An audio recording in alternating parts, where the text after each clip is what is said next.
السلام عليكم ورحمة الله وبركاته. معكم مروة. النهاردة هنعمل فيديو جديد ان شاء الله يعجبكم. تورتة مقاس 20 زي ما احنا شايفين كده، تورتة سيمبا. طبعا كل الاطفال بتحب الشخصيات الكرتونية بالذات سيمبا. فتعالوا نشوف بقى عملناها ازاي بطريقة سهلة وبسيطة وجميلة، وان شاء الله الفيديو يكون يعني فيه اكبر كم من الاستفادة. تعالوا بقى نشوف التورتة القمر دي عملناها ازاي. بس قبل ما نخش الفيديو بقى ما تنسونيش تعملوا لايك وشير وترفعوا الفيديو كده علشان اكتر حد يقدر يشوفه يعني. انا كنت خابزه 2 كيكه نفس المقاس، مقاس 20. بس كنت خابزه واحده 3 طبقات وديت 4 طبقات زي ما انتم شايفين كده. طبعا انا خبزت الكيك مقاس 20 ده معاكم كتير جدا. هسيب لكم المقادير وهسيب لكم لينك الفيديو اللي مخبوز فيه الكيك مقاس 20 في صندوق الوصف، تقدروا تدخلوا وتشوفوه. هنا عندي طبعا ضربت كريمه. كل الكيكه دي بتاخد كوبايه ونص كريمه. لكل كوباية ونص كريمة بحط معلقة ونص باستري كريم، وبحط نص الكمية لبن أو مية متلجة. اللبن أو المية بيبقى متلج. السكر بحط حوالي تلت كوباية سكر كده. السكر طبعا على حسب رغبة العميل. في ناس بتحب التورتة مسكرة جدا، في ناس بتحبها وسط، في ناس بتحبها السكر مظبوط قوي، في ناس بتحب السكر أقل من المظبوط، فعلى حسب طلب العميل. تمام كده. حطيت حته طبعا بعد ما ضربت الكريمه كويس جدا، خدت جزء منها حطيت له كاكاو عشان تبقى كريمه شوكولاته، والجزء التاني فانيليا زي ما هو. حطيت قطعه كريمه على البورد وابتديت احط الكيك بتاعي.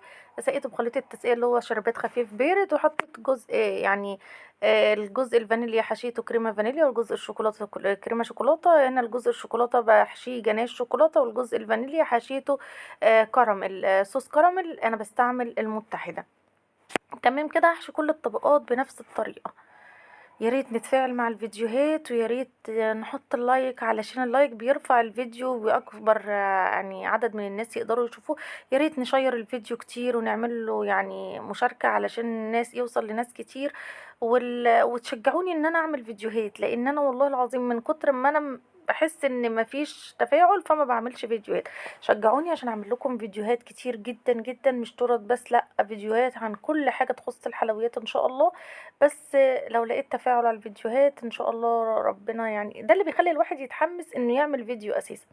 لكن لما الاقي الفيديو نزلته كأني ما نزلتوش يعني ما الواحد ما بيتحمس. التصوير نفسه متعب جدا، المونتاج متعب، خصوصا ان انا بشتغل فما فيش وقت ان انا اعمل كل الحاجات ديت ومن غير اي فايدة.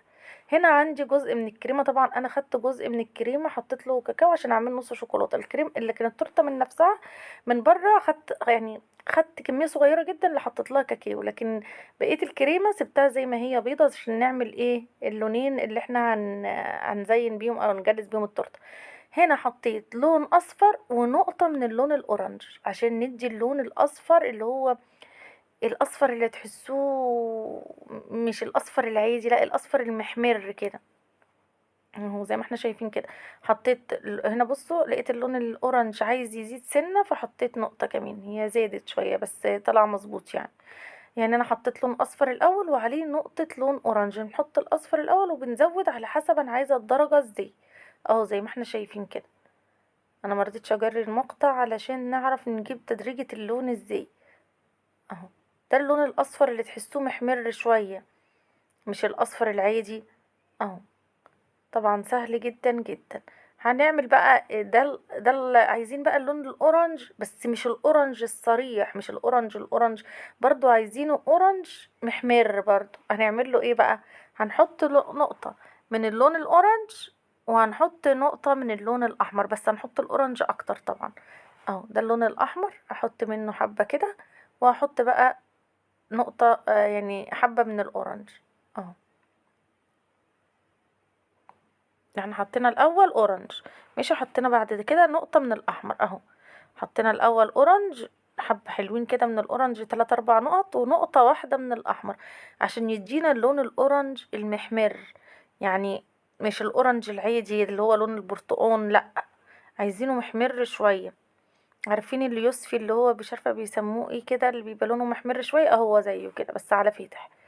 اهو يبقى كده عندنا تدريجتين لون. تمام. عرفنا جبنا اللونين ازاي. الاورنج دوت حطينا له كام نقطة كده من اللون الاورنج ونقطة واحدة احمر. واللون الاصفر المحمر ده حطينا له كام نقطة من الاصفر ونقطتين كده او نقطة اورنج على حسب ما يجي معايا الدرجة. تمام كده. خلاص كده عملنا اللون اللي هنجلس بيه التورته. خلاص هنجيب التورته. طبعا التورته انا كنت دخلتها الفريزر تمسك نفسها شويه، علشان الطبقات بتاعتها طبعا عاليه، وعلشان لما يجي عبالي يعني اما اعمل اللون، انا دخلتها بس الحبه اللي انا عملت فيهم اللون. زي ما انتوا شايفين كده، حطيت اللون. ابتديت باللون الاصفر الاول اللي هو الفاتح من تحت، وحطيته في كيس حلواني، وابتديت اجلس بيه التورته. وبعد كده هحط اللون التاني برضو في كيس حلواني، وهبتدي اجلس بيه التورته هكملها. التورت يعني معظمها بيبقى عندي نصين من جوه بس، الفينش بيبقى من بره حاجة يعني تزيين حاجة واحدة بس. وساعات بتبقى من بره كريمة ومن جوه كريمة، ساعات تبقى من جوه شوكولاتة، يعني مش لازم خالص تبقى من زي بره زي جوه على فكرة. زي ما احنا شايفين كده، عملت ايه يعني، خدت اكتر من النص شوية باللون الاصفر. وبقيت عشان اعملها عارفين عاملين زي ايه؟ زي غروب الشمس كده. شوف الشمس وهي بتغرب كده اهو كده، لان هي طبعا غابة اهو. زي ما احنا شايفين كده، جلست لو في اي فراغات او حته كده ما فيهاش كريمه بحط لها.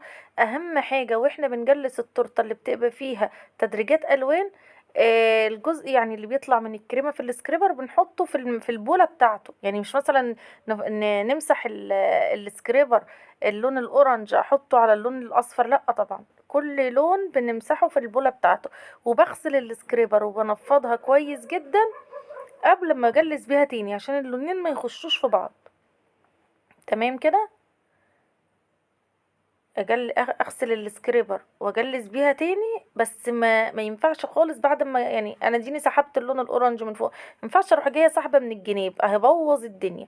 يبقى كل لما اسحب بالسكريبر بغسلها كويس جدا وانفضها، وارجع اسحب بيها عشان اللونين ما يخشوش في بعض. وفي نفس الوقت غسل السكريبر بالميه الدافيه وتنفيضها كده من غير ما امسحها بيسهل خالص التجليس، وبيخلي الكريمه ناعمه معايا جدا جدا. كنت خلصت التورته طبعا، جلستها دخلتها الفريزر برضو مش اقل من نص ساعه، وطلعتها علشان اقدر اشتغل عليها واحط الطبرات. دي طبرات بطبعها في اي مكتبه او عند استوديو تصوير، بقوله على ورق جلوسي او كوشيه، وبقصقصها طبعا، وببتدي بقى ايه ازين بيها التورته بتاعتي كده. اهي التورته كانت تحفه، عجبت صاحبتها جدا جدا. ديت العصافير كده اللي بتبقى طايره في السما كده بتبقى بما اننا في الغابه بقى، والاسد ملك الغابه حطيناه على واجهه التورتايه من بره. الكرتون ده مفيش حد ما بيحبوش. هنا بقى خلصت كده، كنت حطيت الطبارات كلها. هبتدي اجيب، بصوا ده الجزء اللي بقى من الكريمه الاورنج، حطيت عليه لون اخضر وقلبته، مش هرميها بقى، احط عليها لون علشان اعمل العشب او النجيله اللي بتبقى ايه في الغابه. وهجيب الكيس بتاع الحلواني، حطيت فيه البلبله اللي هي بتاعه النجيله، وهبتدي احوط او اعمل يعني سور كده للتورتايه بالنجيله اهي. زي ما احنا شايفين كده، يعني هبروزها داير ما يدور كده. وبرده من فوق كده هعمل حبة عشب يعني نجيلة كده من فوق على التورتاية. وهنكتب اسم الولد بالحروف الشوكولاتة عادي خالص. وديت هتبقى يعني هي التورته بتاعتنا بسيطه ما فيهاش اي حاجه. نكتب اسم يوسف كده بالشوكولاته زي ما انتم شايفين. تورته بسيطه وسهله وجميله وما خدتش مننا حاجه خالص. الكيك هسيب لكم طريقه السبونج في صندوق الوصف، وهسيب لكم كمان فيديو موضح، لان احنا خابزين الكيك ده كذا مره، يعني كتير كتير كتير جدا على القناه يعني. فهتدخلوا القناه هتلاقوا فيديوهات كتير لتورته مقاس 20. هسيب لكم برضو اللينك بتاع خبز الكيك في صندوق الوصف. ويا رب الفيديو يكون عجبكم. اهم حاجة بقى ما تنسونيش في اللايك وشيروا الفيديو علشان يوصل لاكبر عدد من الناس، وكمان علشان القناة تترفع ويتشاف، علشان الفيديوهات دي انا بتعب فيها جدا والله، علشان اقدر اصور ومنتج. يعني مهلك جدا في وقت ان انا شغالة كمان. فيا رب يكون الفيديو عجبكم. لو عجبكم الفيديو بقى ما تنسونيش في لايك وشير، والسلام عليكم ورحمة الله وبركاته.